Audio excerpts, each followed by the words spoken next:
को लाल किले की प्राचीर पर खड़े होकर के प्रधानमंत्री जी ने महिला सुरक्षा और महिला सशक्तिकरण पर भाषण दिया, और अगले 2.5 घंटे बाद गुजरात में बिल्किस के बलात्कारी न सिर्फ रिहा किए गए बल्कि उन्हें मालाएं पहनाई गईं। यह है उनके नारे की सच्चाई। वो आपके बीच में आएंगे, कहेंगे अब बताइए अकलियतों के लिए कांग्रेस ने किया क्या है। मैं जोधपुर में खड़ा हूं, यह बरकतुल्लाह साहब का शहर है। मेरे भाई, वो कांग्रेस पार्टी ही है जिसने डॉक्टर जाकिर हुसैन को इस देश का राष्ट्रपति बनाया। वो कांग्रेस पार्टी ही है जिसने फखरुद्दीन अली अहमद साहब को इस देश का राष्ट्रपति बनाया। वो कांग्रेस ही है जिसने सैयदा अनवरा तैमूर को असम का मुख्यमंत्री बनाया। वो कांग्रेस ही है जिसने बरकतुल्लाह साहब को राजस्थान का मुख्यमंत्री बनाया। वो कांग्रेस ही है जिसने अब्दुल गफूर साहब को बिहार का मुख्यमंत्री बनाया। वो कांग्रेस ही है जिसने गुलाम नबी आजाद को कश्मीर का मुख्यमंत्री बनाया। वो कांग्रेस ही है जिसने अब्दुल रहमान अंतुले को महाराष्ट्र का मुख्यमंत्री बनाया। वो कांग्रेस ही है जिसने ए के एंटोनी साहब को इस देश का रक्षा मंत्री बनाया। वो कांग्रेस ही है जिसने सलमान खुर्शीद साहब को इस देश का विदेश मंत्री बनाया। वो कांग्रेस ही है जिसने ज्ञानी जैल सिंह साहब को इस देश का राष्ट्रपति बनाया। वो कांग्रेस ही है जिसने एक दिन खामोश से रहने वाले सरदार असरदार डॉक्टर मनमोहन सिंह साहब को इस देश का प्रधानमंत्री बनाया। और एक ऐसा समय जब लोग आपकी परछाइयों से दामन बचा रहे हो, ऐसे समय में वो कांग्रेस ही है जिसने मुझ जैसे आपके लिए बेबाकी से आवाज उठाने वाले इंसान से कहा कि जाओ और देश की सबसे बड़ी पंचायत में राज्यसभा में बैठो और खुल करके आवाज उठाओ, मजलूमों के लिए बोलो। वो ताकत मुझे दी। तो जो लोग आपको समझाने आएंगे, बरगलाने आएंगे, उनके झांसे में मत आइएगा, क्योंकि हमें पता है सरे मिंबर वो ख्वाबों के महल तामीर करते हैं, इलाजे गम नहीं करते, फकत तकरीर करते हैं। तकरीरों से काम नहीं चलेगा। सरकार ने बहुत शानदार काम किया है पिछले 5 साल में, और अगर एक और 5 साल मिला तो मुझे पूरा यकीन है कि वो तमाम काम जो आपकी नजर में छोटे छोटे भी होंगे और छूट गए होंगे, उसे आदरणीय अशोक गहलोत जी फिर से पूरा करेंगे। ये मुझे पूरा यकीन है।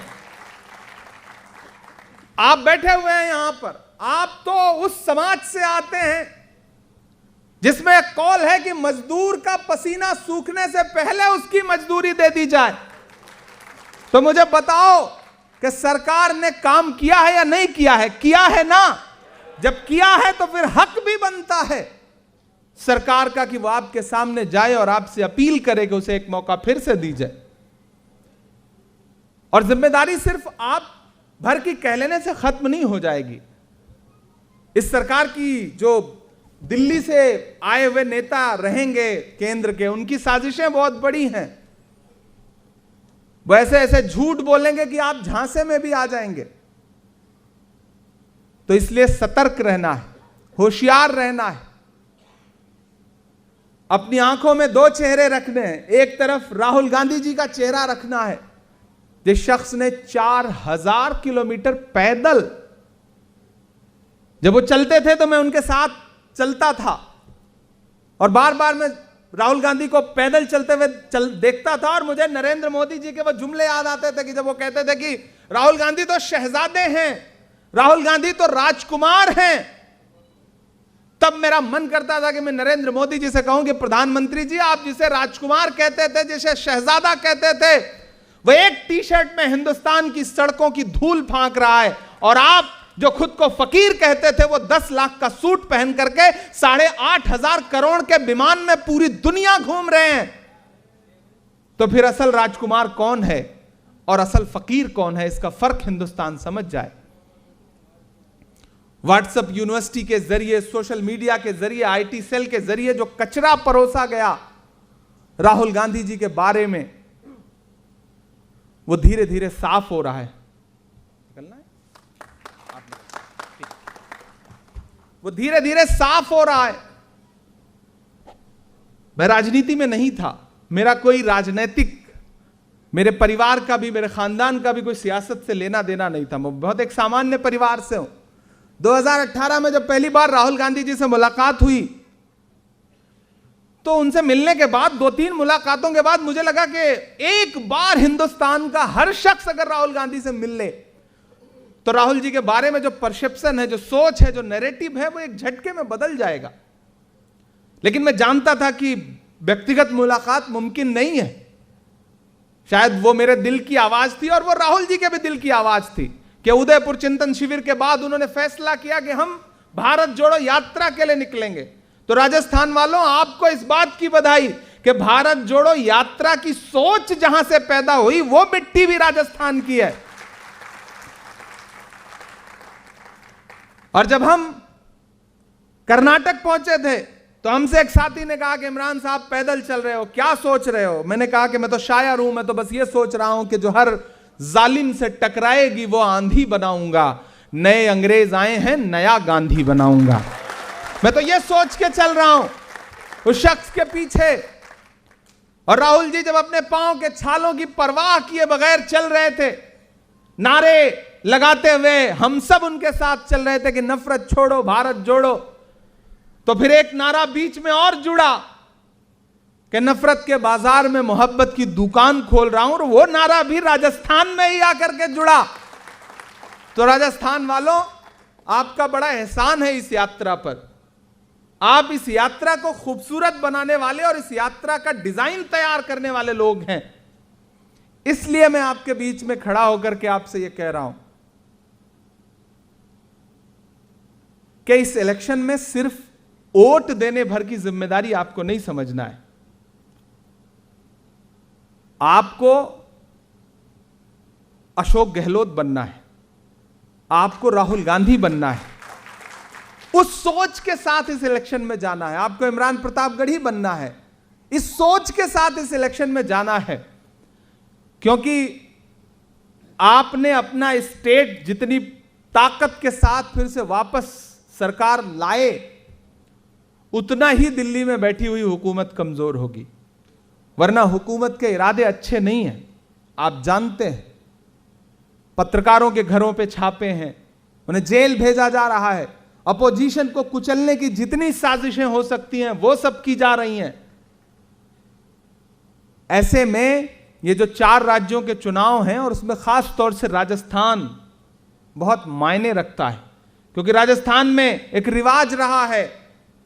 लेकिन मैं जानता हूं कि 2023 में वो रिवाज बदलने जा रहा है, इसमें कोई दो राय नहीं है। क्योंकि उनको मौका देने का मतलब है नुकसान उठाना। उन्होंने नारे क्या दिए? बहुत हुई महंगाई की मार। फिर दूसरा नारा क्या दिया? बेटी बचाओ बेटी पढ़ाओ। और उस नारे की सच्चाई क्या निकली? हमने कठुआ देखा, हमने उन्नाव देखा, हमने हाथरस देखा, हमने जंतर मंतर पर बैठी हुई ओलंपिक पदक लाने वाली बेटियों का हश्र देखा। और फिर पूरे दुनिया ने बेशर्मी का एक ऐसा मंजर देखा मणिपुर में कि सामूहिक बलात्कार के बाद बेटियों को परेड कराई गई।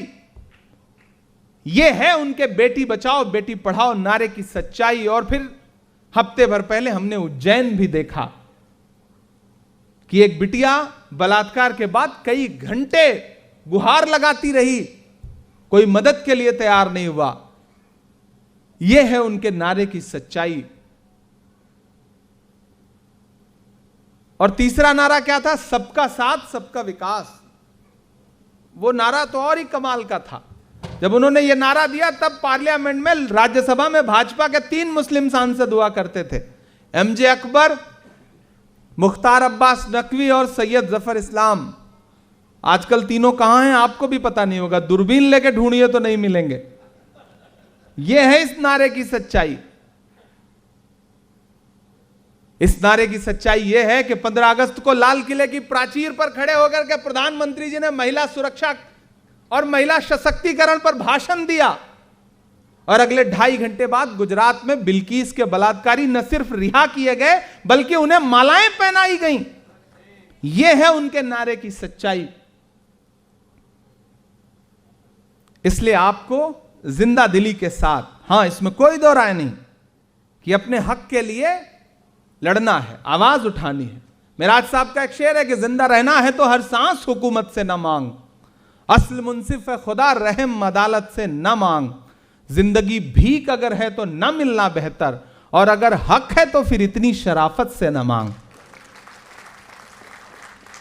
अपने हक के लिए बोलिए, आवाज उठाइए, सरकार आपकी सुनेगी, नहीं सुनेगी तो हम लोग हैं लड़ने के लिए, लड़ेंगे आपके लिए, अपनी सरकार से भी लड़ेंगे, लेकिन आपको भरोसा करके साथ तो खड़ा होना पड़ेगा।